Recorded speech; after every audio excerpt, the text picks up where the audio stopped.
Thank you for joining us today. My name is Paul Provost. I'm president of 6P Marketing and chair for the Manitoba Chambers of Commerce. I will begin by acknowledging the Indigenous peoples of all the lands that we are on today. While we're meeting on a virtual platform, we can take a moment to acknowledge the importance of the lands which we all call home. We do this to reaffirm our commitment and responsibility to improving relationships between nations and to improving our own understanding of local Indigenous peoples and their cultures. It is my honor to be your host today for this virtual event as we welcome the Honorable Reg Helwer, Minister of Labor, Consumer Protection and Government Services, for a keynote presentation and moderated Q&A. I will introduce the Minister more formally in a few minutes, but first I will share a few remarks from the Manitoba Chambers' perspective. Manitoba recorded its first cases of COVID-19 on March 12, 2020. A state of emergency was declared on March 20th, and we went into the first lockdown on April 1st, which required the closure of all non-essential businesses. Over the last 2 years, MCC has worked in tandem with our provincial government to design and deliver response programs and policies to support Manitoba's business community. From wage subsidies and pandemic sick leave policies for workers, the Digital Manitoba Initiative, Retrain Manitoba, and a bus and charter tour operator fund announced late last year, the government of Manitoba has worked hard to respond to industry needs. And now, as we approach the 2-year mark since the start of the pandemic, we must keep moving forward. And we can do that by supporting local, focusing on the hardest hit industries, and working hard as we continue every day. I would like to take a moment to express our gratitude to today's sponsor, Travel Manitoba, who leads and stimulates sustainable tourism growth in Manitoba's $1.6 billion in tourism industry. In partnership with the tourism industry, the agency is responsible for tourism marketing, visitor information services, research, and public information. In 2019, tourism in Manitoba generated $1.6 billion for the economy with over 10 million visitors. Today, the tourism sector is struggling, having been hit hard by the pandemic.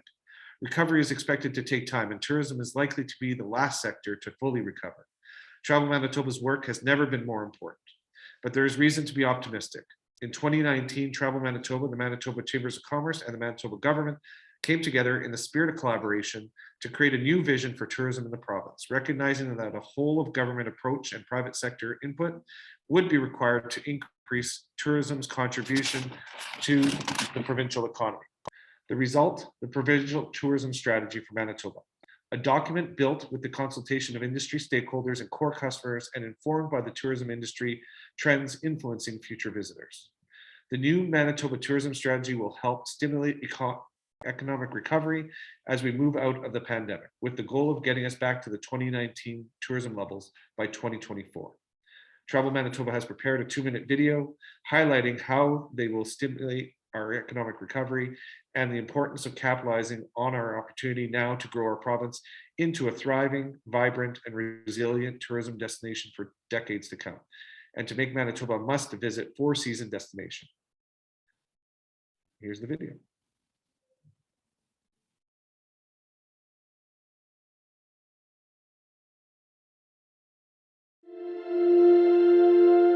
Today we stand together on the other side of a moment that changed us all forever. One that continues to change us in ways we never imagined. Since the start of the pandemic, we've worked as one, navigating through challenges, adapting over and over. In 2019, tourism in Manitoba generated $1.6 billion for the economy, with over 10 million visitors, supporting more than 21,000 jobs. Today, like many businesses, the tourism sector is struggling to get back on its feet and is likely amongst the last to fully recover. But for the first time in a long time, things look just a little brighter. The new Manitoba Tourism Strategy will help stimulate recovery with the goal of getting us back to 2019 tourism levels by 2024.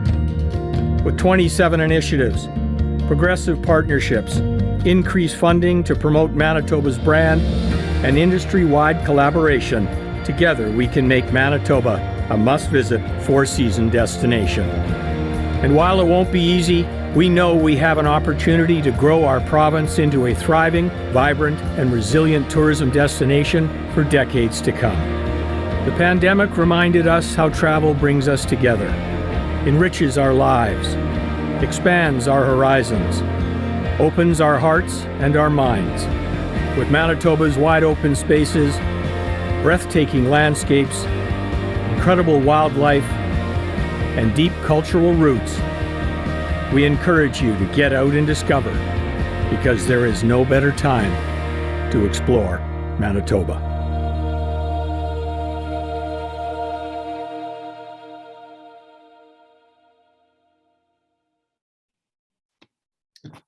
That's great. I miss Colin's fastest 2 minutes every once in a while, so hopefully we can get back to that. But thanks to Travel Manitoba for sponsoring today's MB Poly event. The important video was highlighting our path forward. There's no better time to explore Manitoba, as it says. So I'm excited to do that myself.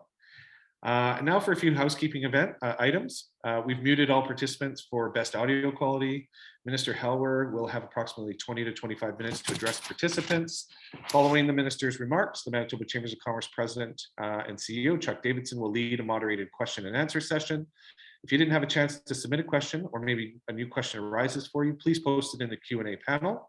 We can manage those questions in real time. And now to introduce today's keynote speaker. Reg Helwer was elected to the Legislative Assembly of Manitoba and began to serve as an MLA for Brandon West in 2011. He was re-elected in 2016 and again in 2019. Reg has been active in cabinet committee work, having sat on the Regulatory Accountability Committee of Cabinet, the Economic Growth Committee of Cabinet, Priorities and Planning Committee of Cabinet, and the Public Sector Compensation Committee of Cabinet. Reg is also the past chair for the All-Party Task Force for Organ and Tissue Donations. On October 23rd, 2019, Reg was appointed as Minister of Central Services and as Minister responsible for the Civil Service. On January 18th, 2022, Reg was appointed as Minister of Labor, Consumer Protection and Government Services, as well as Minister responsible for the Civil Service and Minister responsible for the Public Utilities Board. Reg has a long history of volunteerism and organizations, having served as president of the Brandon Chamber of Commerce and as chair of the Brandon University Board of Governors. He's also been the Manitoba and national president for the Canadian Agri-Retailers Association. Today, as Minister of Labor, Consumer Protection and Government Services, Minister Helwer oversees a major government department and is responsible for relationships with labor and employers, working with consumers and businesses to ensure a fair marketplace for all Manitobans and continuity of supply and procurement modernization.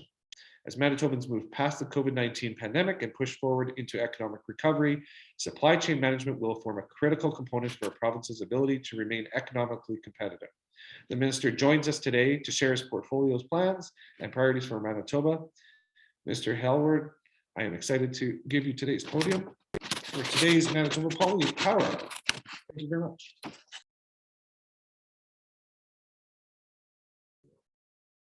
Thanks, Paul. We'll have to abbreviate that introduction. I don't feel like I have to say anything else now. You've said it all of what we do. So I'm very thrilled to be here today for this event on International Women's Day. And Chuck and Paul, I think we probably could have selected a better minister to represent our government on this day. One of my female colleagues would have been much more prevalent, but we work with everybody's schedules, and I know we all have strong and powerful women in our lives that make sure that we pay attention to things of this nature.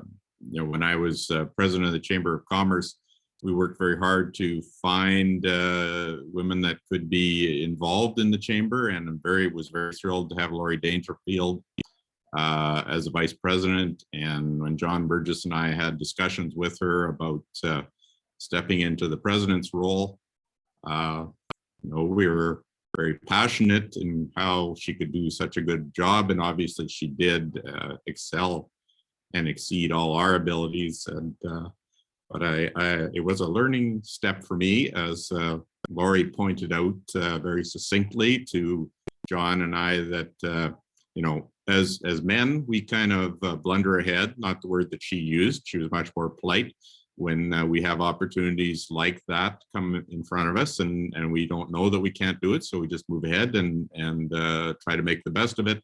But as a woman, she analyzed it much more, put much more analysis into it to make sure that she was capable of it, and she certainly was. So I was thrilled to see Lori become president of the Brandon Chamber, and subsequent to that, she's obviously moved on and become the I think the acting lieutenant governor of the regiment in Brandon. So very good to see those type of successes.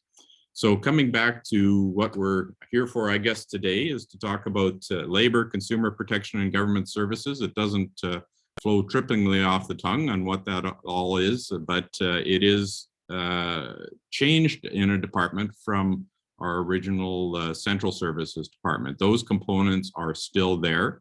We are still responsible for much of government's procurement. We are responsible for government assets such as the legislature and government-owned buildings, for maintaining and renting space as we do all over Manitoba, and maintaining those leases and the people that use them. We have been responsible for the Investing in Canada Infrastructure program, which we are one of the few provinces, I believe, that is fully subscribed. As of last December was the deadline from the federal government to submit all the applications in for that program. They have not yet all been approved. The Federal Treasury Board is still working on some of those, and we're still waiting for feedback on that.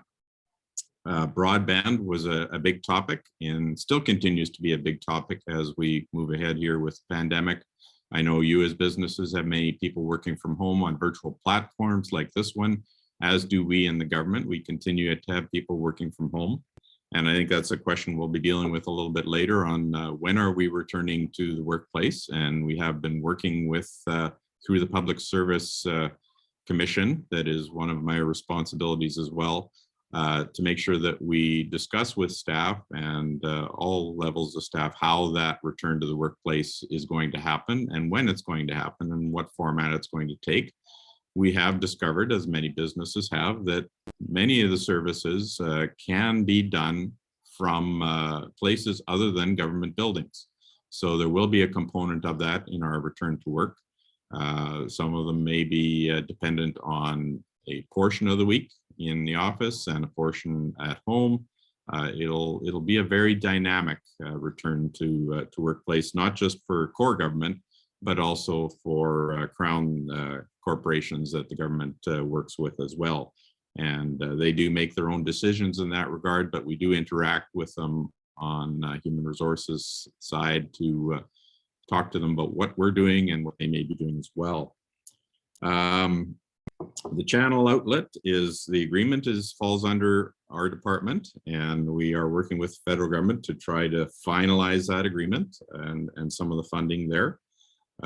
There's lots of other things that are in there as well. The Vehicle Equipment Management Agency is under our department, as is the group that does all the distribution of material in Manitoba for the government. And they have been critical in the pandemic response, and I'll talk about that in a little bit.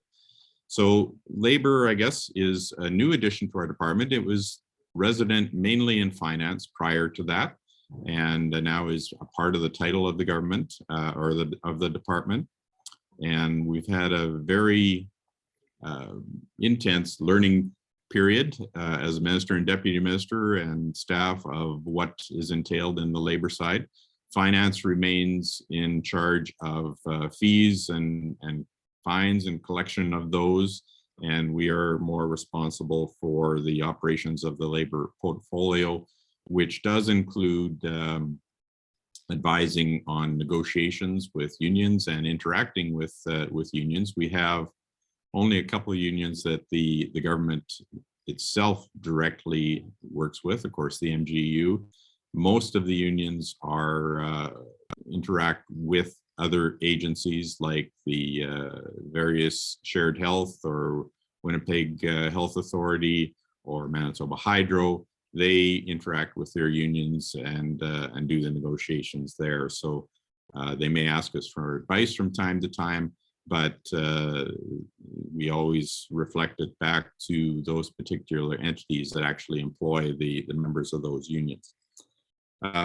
So there's a lot of lot of different moving parts to the labor side, labor boards and things of that nature that we interact with. They ask us for, I wouldn't say advice, but they do give us advice on how we work with labor. In the consumer protection side, of course, that's the interaction of consumers and businesses, and administers the consumer protection legislation that we have in place, things that you interact with landlords and things of that nature, and the various agencies and groups and boards that deal with that. Another area of the department is what's known as business transformation and technology, which in most entities is known as IT. I guess that is a part of our department as well, and of course has been critical in rolling out of a lot of the programs that we have done in the pandemic response over the last couple of years. There are a lot of interactivity through various tools that we've had online that Manitobans have been able to use, not the least of which was booking vaccine appointments.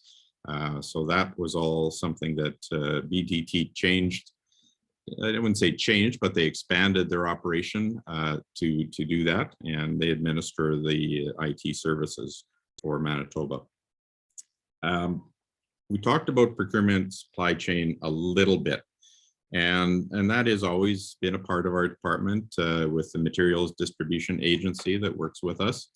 And we have, as you know, warehouses around Winnipeg and Manitoba that we have goods in that we buy from Manitoba and from other places in the world, and then distribute to government entities. When the pandemic started, health quickly discovered that there were many facets to the pandemic, and one of them was challenges in procurement. As you know, supply chains quickly became broken, and we needed to find another path. So they asked us to step into that area, and we evolved, and I wouldn't say expanded, but we certainly expanded the use of staff. Our civil servants were exemplary through the pandemic in what they did. Initially, of course, you know, N95 masks were difficult to get. The US president said that you couldn't export N95s to outside of the US, and eventually they did allow export to Canada, but not to the provinces. And we had an order that failed that test. We had found N95s in the US, 3M N95s, but we couldn't get an export permit from the American government. Excuse me. Subsequently, they could have been exported to Canada, and we might have got a small portion of those masks from Canada into Manitoba, but we were looking for anything and everything that we could get from elsewhere. So the staff of MDA were exemplary in procurement, not just in masks, but in a lot of other personal protective equipment and in materials such as beds or hand sanitizer, things that we never expected that we would have to become experts on. And we did charter planes to fly product out of Hong Kong and Shanghai. That was quite the operation, but you know, Manitoba Hydro and others have done that for years. So we had a cross government assistance through all of that, experts that stepped up to help us do that. Some of you probably know that when a plane was landing in those two cities, they had 14 hours. We had 14 hours to refuel the plane, rest the crew, replenish the crew, and load the plane with product. Otherwise, the plane and the crew were sitting there for 2 weeks as their isolation requirements kicked in. So we never had any planes that happened to. We always had a plane come back with product, and I would regularly get emails from staff telling me when the plane left in the middle of the night and when we might expect to see it in Manitoba, so that we can ensure protective equipment for our health services. So as the pandemic evolved, that also moved into our side of the department that works with, excuse me, with property. And when we needed to set up testing sites, accommodation services went out and found testing sites all over Manitoba that we could set up leases and put people in place to run those testing sites. And then, of course, we moved into vaccines and the things that were necessary for that, for the delivery of vaccinations for Manitobans. That has been such a success story. I want to thank not just the staff, but the Manitobans that have stepped up to be vaccinated, and a remarkable story on how quickly that happened. I can go back to a conversation that I had with then Minister Anita Anand, the federal procurement minister, in October of 2020. And we had heard vaccines were a possibility for the next year, for February. And I wanted to find what information we could get from her on what they might look like or when that might happen. And we had a discussion about them. And she said, I really don't have any information that I can share with you about that. We have non-disclosures in place with all of the companies that were possible providers. And then I asked her about one particular vaccine that we heard would have to be stored in an ultra low temperature environment. And again, her response was, no, we really don't have those details. So that day I went out and I signed an order for $100,000 worth of ultra low temperatures freezers, suspecting that we needed them. And when I'm in private sector, I'm spending my own money. When I'm in the public sector, I'm spending your money, your tax dollars. And I'm very aware of that we need to be careful of how we spend that money. And I thought at this point I could be, on the front page of the papers the next day. What a waste! The minister blew $100,000 on ultra low temperature freezers that they weren't needed. But of course, we ended up needing them. We received notice from the federal government on December 14th, asking if we could take a delivery of the Pfizer vaccine the next day. And of course we could. So I can't say enough about the staff that have really stepped up through all of this. It has continued to evolve as we move through this, and they've continued to evolve. And now we're starting to move back to a more even footing.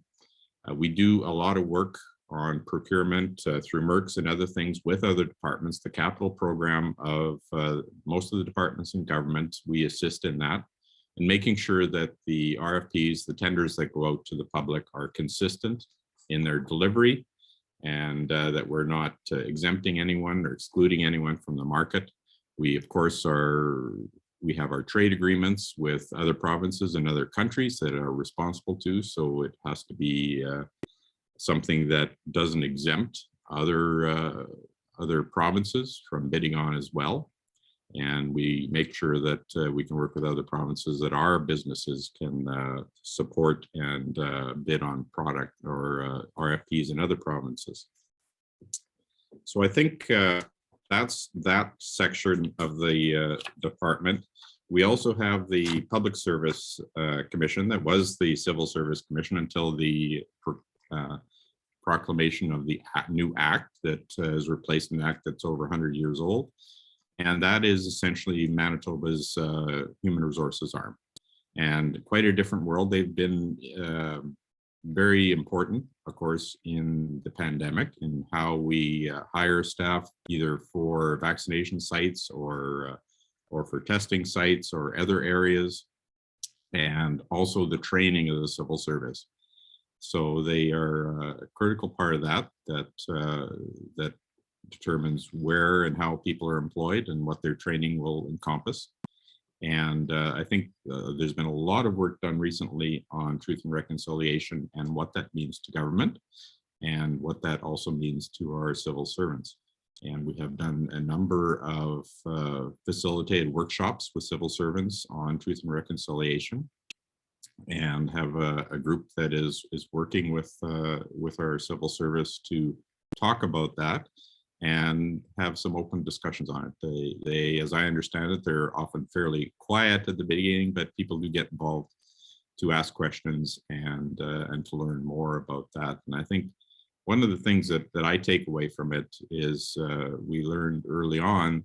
I'm sure many of you have been in meetings where we have people that are a visible minority. And when we look to a topic that might impact on that visible minority, we often look to that individual or for comment. And our staff told us that, look, I'm here as a civil servant. I am not here as a woman or as a Indigenous member or a member of the BIPOC community. I am representing only myself. And when you ask me what my particular background thinks of this, it is a very stressful, uncomfortable, and inappropriate question. So we've had, and I'm sure, I know I have done it, and I've learned from this that I have to look at that in a different way. And that would be, I think, instructive to all of us to how we deal with people in committees and things of that nature. So we're always learning. I think one of the things that I'm always excited about as a minister is the tremendous opportunities I get to learn from other people all the time, every day, and to put those learnings into action. One of the things I did draw from my agricultural background. Some of you might be familiar with it. It's called Liebig's Law of the Minimum, and we use it in crop production. And whatever nutrient is the lowest, that is the maximum production, maximum yield for that crop that you can have. Even though you have other nutrients that might be higher, you can't produce more of that crop because of the limits of how much nitrogen you have or how much water, those types of things. And it was the same type of thing we were working in the pandemic. As we rolled out all of these programs, we knew there were going to be shortages, and what is that is going to hold back our pandemic response, and how can we prepare for that? So that was something that Ag brought into pandemic response. So even though they may not be aware, but part of my background, I think that we were able to look at how to make sure that we had supplies that were in the right place at the right time. There were always challenges, but I think all of that was a tremendous learning curve that the civil service really stepped up and performed very well. So now we're moving into another stage, and that's probably a good time to stop, and we can move into the next stage of today. Thank you.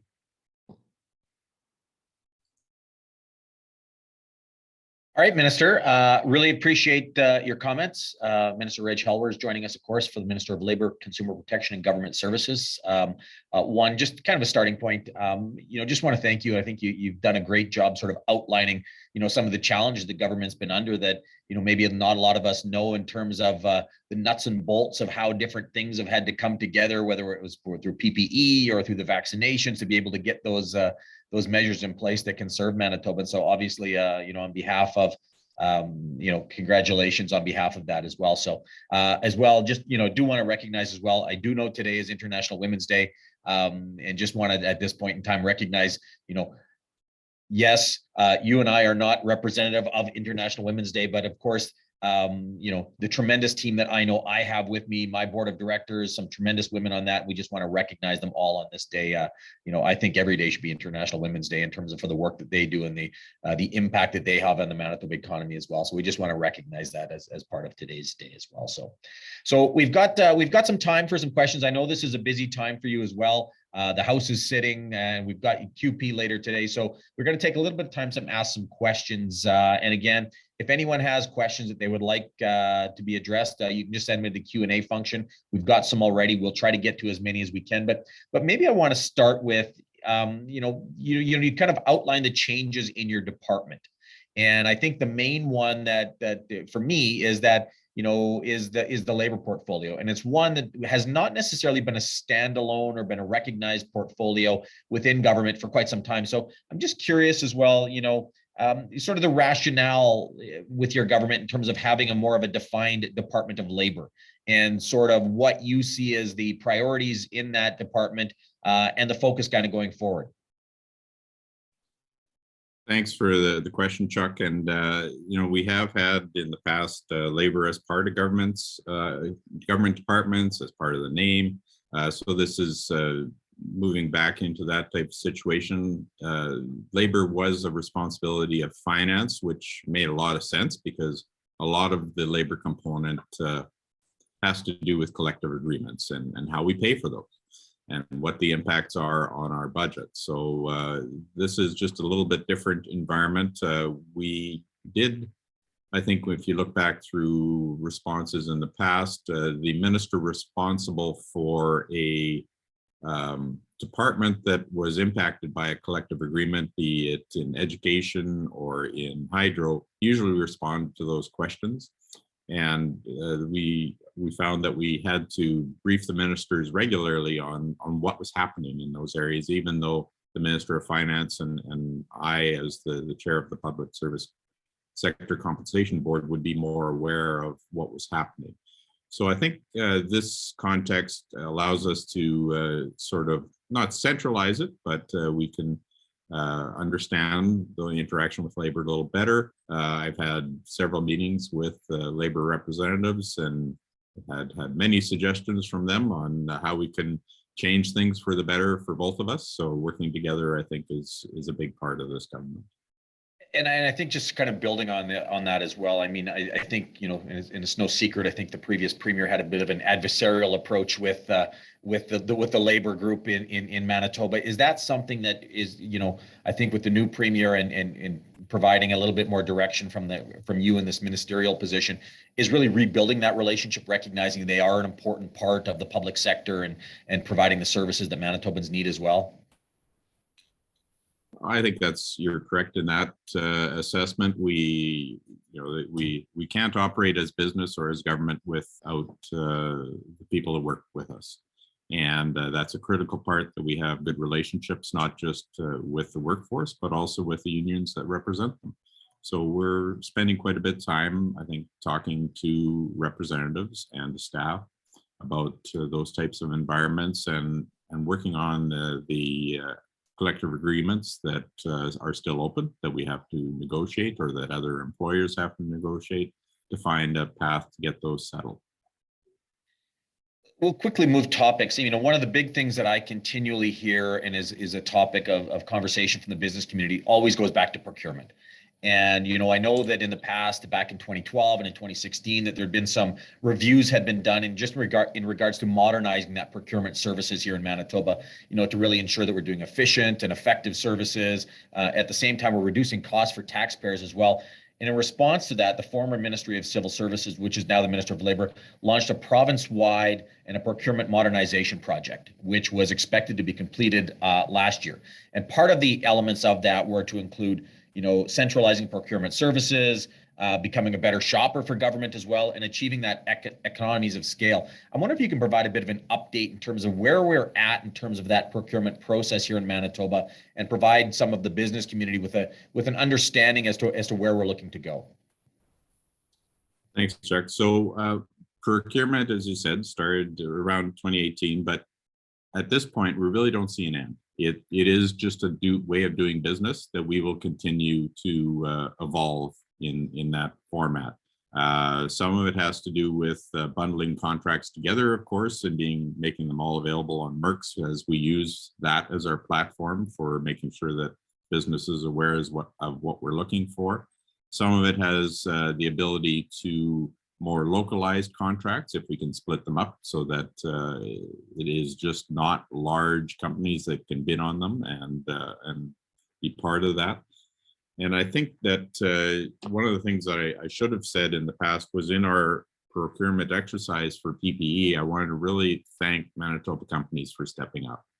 A large portion of the money that we spent buying PPE either went through Manitoba companies that helped us find sources elsewhere in the world, or manufactured it for us, or set up manufacturing plants in Manitoba or in other parts of Canada. So we knew as a government that it was a challenge to source that type of a product in a pandemic where we couldn't have the reliable supply chains. But I really want to thank Manitoba companies that stepped up not only to help us find it, but that set up manufacturing in Manitoba. And there's some tremendous success stories that we don't have time to talk about here today, but I could go through a long list of those Manitoba companies. Agree with you 100% on that, Minister, just in regards to the businesses that have stepped up, whether it was on sort of the PPE and the hand sanitizer, and companies making that pivot here in Manitoba. And I want to build on that a little bit when it comes to procurement. And one of the challenges, we've continually heard, and I'm just going to give an example.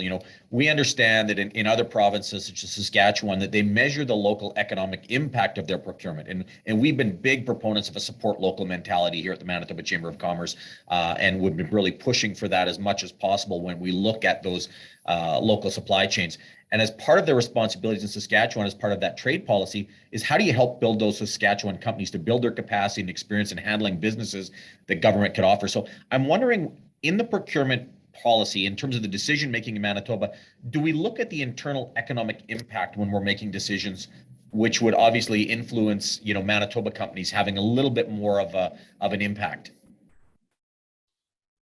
So that's a challenging question that has many answers. And I guess we are a trading province in a trading nation, and we depend on a good portion of the rest of the world for the product and to take our product. So you mentioned Saskatchewan. It is a government that we've had many discussions with about what we see as trade barriers that they are putting into their province that mean that Manitoba companies can't bid on their government contracts. All of our trade agreements say that we can't do that. So we don't in Manitoba. We want to make sure that Manitoba companies have the best opportunity not only to bid on our procurement, but also on other provinces' procurement, because we do business in Manitoba, from Manitoba to all provinces and many states. And to be shut out of those would be a detriment to business. So it is a bit of a balancing act. We look at government, at local companies, and we make sure that we can do the best to engage them in that conversation and in our procurement. But we also don't want to see them shut out of other provinces. And we've heard that as a challenge in terms of businesses with Saskatchewan specifically. What sort of discussions are being had? Obviously, we've got sort of that free trade agreement across all of the Western provinces to sort of avoid those situations.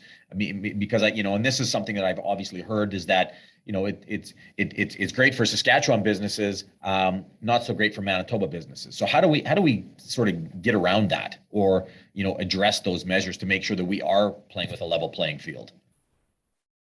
So there have been conversations at the premier's level several times about that, and I think Saskatchewan has modified some of their policies as a result of that. It's something that we just continue to watch on the trade front all the time, and trying to make sure that we don't put barriers in front of Manitoba businesses and that other provinces don't either. Maybe just kind of sort of the next step. I mean, the one thing that we also hear as well is just, a lot of businesses ask us, how do I connect with government and get involved in the local procurement process? And what do you say to those businesses? And I would say at the same time, some businesses have also asked just about that preference again, to support local businesses. So for businesses that may be on this call that are interested in terms of, how do I do business with government? What, is there an approach? Is there a place that, is it simply going to Merck's? Is it, how do I get my foot in the door in terms of that relationship? Well, Merck's is certainly by far the best approach. We list our purchases that we're looking for on Merck's, and it is open to everybody that subscribes to that, obviously, to see what's there and to follow the process on how to respond to those RFPs and things of that nature. I regularly, and the deputy and other staff regularly get emails of people that are trying to sell us goods and services, not just the Prince in Nigeria, but local businesses as well. And I, as a minister, can't buy directly from someone, nor should I be able to. So there is obviously a government process that's in place that protects your tax dollars. And you need that to be in place to make sure that there is fairness in the purchasing, that we're not favoring one company over another, that someone may think has an inroad or influence in government. So that's the manner we really use to buy. Larger, of course, purchases often have to be a submission from the department to Treasury Board, and Treasury Board will oversee that analysis and make the recommendations. So that can take a bit of time as well. In business, if you need something, you go out and buy it. In government, we have to make sure your tax dollars are protected. Is there information, like even on government's website, for small businesses that may be looking at that process, just to get a better understanding as to sort of an FAQ about how to do business with government? I mean, I think that's one of the challenges as well. Is that something we could be looking at? Well, perhaps that's something we could partner with on a how-to session separate from this type of thing. And how do you do business with governments and crowns? And what are the access points? What are the things you have to know? I know, speaking in meetings with Minister Elijah Modier and the Grand Chiefs and the Indigenous business community, one of the barriers they have to doing business with government are bonds. If they are operating on a reserve, they can't be bonded. So they can't bid on infrastructure RFPs. So we've had some discussions with banks and with other provinces, with the territories that have found a path to engage the Indigenous community that have bonding issues, and finding a path on how we can make that work a little bit more level playing field. I see the opportunity for a future event for the Manitoba Chambers of Commerce in terms of exactly that, in terms of how we do business with government. So I'm going to hold you to that, and we'll connect, and hopefully that will be something as part of our Asked and Answered series that we also run, which is, again, information for businesses and being able to delve a little bit deeper into some of these questions. So that is something I think we're going to have some follow-up for. Just kind of moving on topics, supply chain. I mean, over the last number of months, one of the biggest challenges that we've seen over the course of the last while is some of the challenges around supply chain and battling those supply chain bottlenecks. And I'm just wondering, what do we kind of see as the role of government when it comes to addressing supply chain challenges here in Manitoba?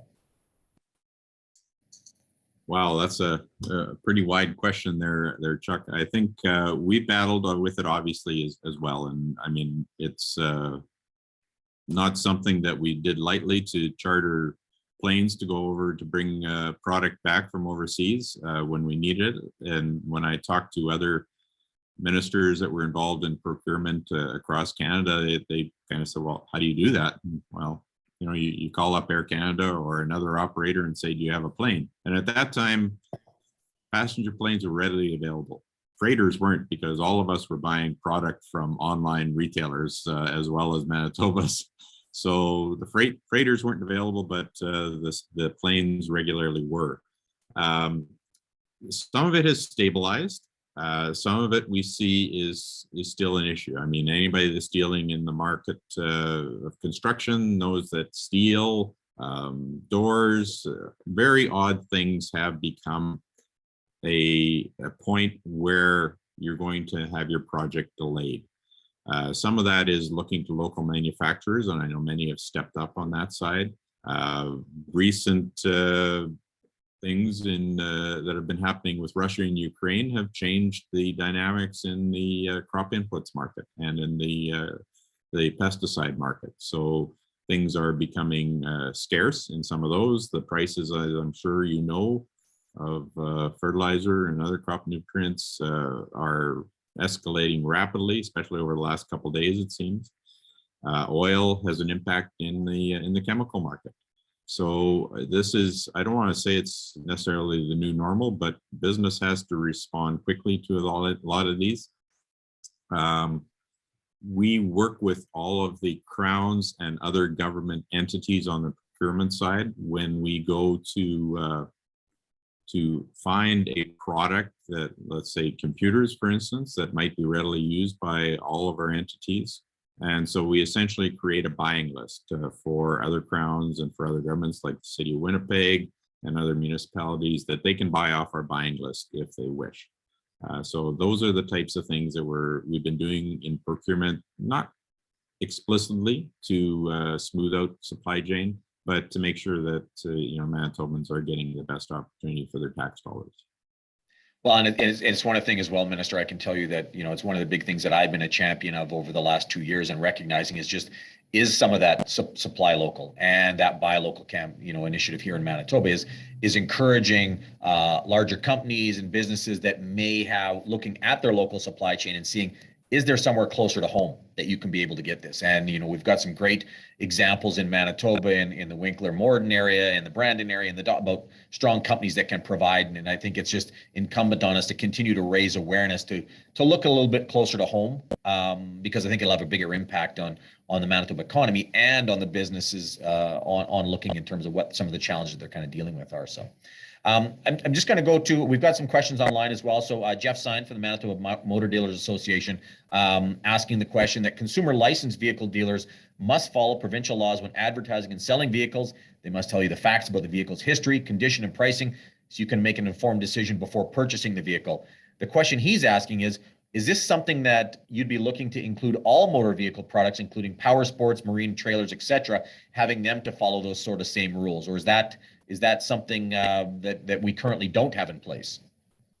And should we have in place? So that's something, well, that's a good question. That's something that we would interact with the private sector to ask those questions. There is anything that we change in those type of environments often goes to a labor management review committee, or things of that nature, that we ask both the public and the private sector, what is the impact of these changes going to be? And we do take a lot of advice from both. And we want to make sure if we were to make a change of that nature, if it's something that's requested, that we have full discussion ahead of time, so that there's always people I know that are going to be surprised, but you try to reduce that surprise by making sure we have that communication. So if that's an interest of an organization, they can maybe send us an email, and we'll look into it and see where we are on that. Excellent. One of the things, and we've only got about 10 minutes left, and I want to talk a little bit about workforce, and that's something obviously, and you've touched on this as well. Over the course of the pandemic, and as we're starting to see more and more organizations having more people coming back to the office, and you talked a little bit about that hybrid model. And I'm interested in how that would work with government services, and whether, what sort of a time frame you're sort of looking at, because I know one of the challenges obviously that we're seeing is, while we're encouraging people to come back to the office as much as possible, there's still that need, and I think that want for people to work sort of that hybrid model. Is that something that government can do? Or is there going to be a push to, we need to get, because of the expectations that the public has, is to have government people back in offices? So where are we kind of at, and where's the government at in terms of that, that return to work situation? I was probably sitting firmly on the fence, but we are working both ways. We have had as many as 5,000 core civil servants working from home. It's ebbed and flowed. Sometimes it goes down to 3,500 or 4, and then the crowns as well have some as well. So what we've discovered is yes, we can deliver many government services with people working from home. It is how we make that model work, and how we make it work in our usual environment, where you're used to seeing your staff in their offices or in their seats, in their cubicles. Is it a hoteling type of thing where they come in for a certain portion of the week and they share an office or a boardroom? Those are all things that business has done over the last few years, and government changes slowly. So the pandemic has enabled us to see how those would work and who it would work for. So that's the process we've been going through over the last several months through the Public Service Commission.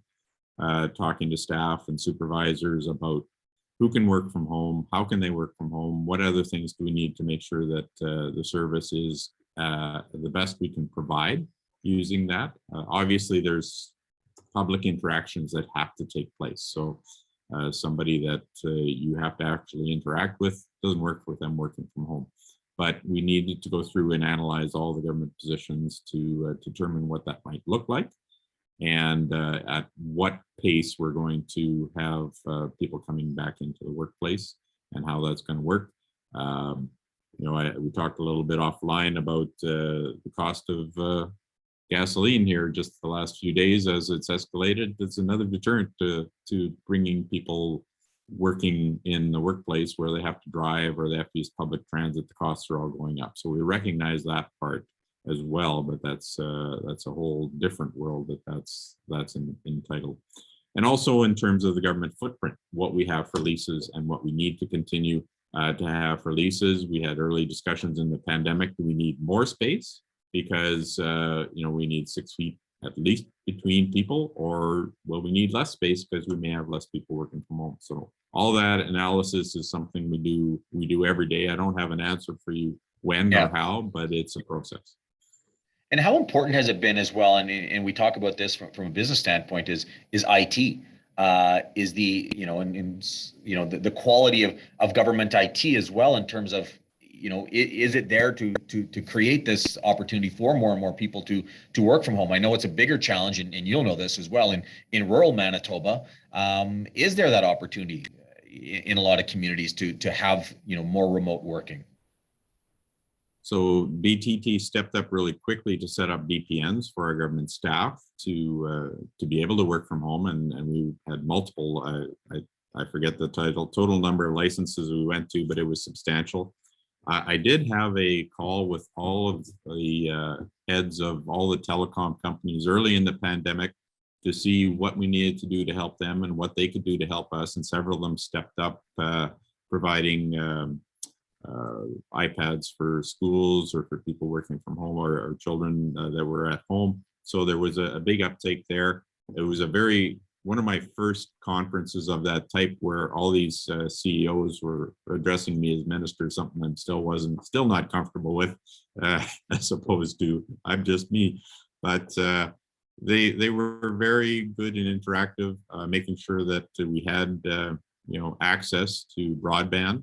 One of their problems was sourcing replacement parts for their hardware that they couldn't get anymore. And they had hardware breaking down and people needing access to VPNs and it wasn't available. So that was a big part of it. Of course, we did with ExploreNet set up an agreement to expand broadband throughout Manitoba. We know there's a lot of underserved places, and with ExploreNet and other ISPs, we anticipate they'll be able to connect well over 100,000 of those homes within the next 2 years.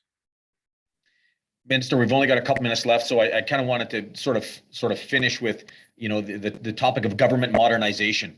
And that's something that the government is talked about in the past about improving the way that the public sees the government, that relationship with government as well. And I wonder if you can talk about that process that government's been going through just to really improve that customer service level and the outcomes that your government is really focused on from a internal process in terms of what that relationship looks like with the public. So there are a lot of groups that work on that modernization, as you've called it, and have been doing so for a couple of years now or more, and they constantly look at improving how we respond to the public and the services. Of course, the digital interface has been getting better and worse. Sometimes we have overwhelming interest in booking a vaccine, for instance. It all happens at the same time, and we can't possibly build capacity to supply 1 day of vaccine bookings, but we found a path. So that is ongoing. It's there all the time. We are always looking at different delivery models. Vital stats statistics is one area that I know people have had challenges with, and we've recently got rid of the backlog there. I think 99% of the backlog we've been able to deal with. So now that we're working on kind of a 2-week type of response when the application for that information is filled out correctly. You and I and others sometimes don't all fill in all the blanks on the application form, so sometimes it takes a little longer. And a recent question about how you can name a child. We do have several opportunities for names, and we've taken them in for many years in vital statistics that are different from what we might see. And we're working through that all the time and looking at different legislation, but also working with the federal government. They need to accept that type of naming as well. Minister Helwer, I've appreciated the opportunity, and a big thank you to you for taking some time out of your busy schedule to join us in the Chamber Network here on this MB Poly to talk about your department, some of the things you're working on, and on behalf of the network, I just want to express our gratitude for all the work you're doing. And it's really the nuts and bolts of government, which a lot of us sort of policy geeks get excited about, and I know a lot of people online were interested in this topic as well. So I just want to say really thank you for the role that I know your department has played in regards to the pandemic and in the work as a result of that. So on behalf of the Chamber, thank you for your time today. We'll just sort of close it off now as well. Just we're committed to continue to see businesses through this economic recovery. We only exist because of you, our members, and we're here to support you. We're excited to relaunch the Digital Manitoba initiative, providing local businesses with grants to kickstart their digital adaptation, helping them keep pace with today's rapidly evolving market. That, of course, was something that was funded by the province and administered by MCC, and we've been administering $15 million into registered Manitoba businesses to support their digital adaptation and development. And with that, a very special thanks from our board chair, Paul Provost from 6B Marketing, and our MB Poly Power Hour sponsor for today, Travel Manitoba, for their support. And finally, thank you, Minister Helwer, for joining us today. So that's it for today. And thank you to all of our members for joining us for this MB Poly. Our next one will most likely be as soon as we get the budget date, which I know Minister Helwer is not going to give us. I'm suggesting it's going to be early April, and we'll be having Minister Friesen as our next MB Poly Power Hour guest. So thank you all for joining us, and have a tremendous day.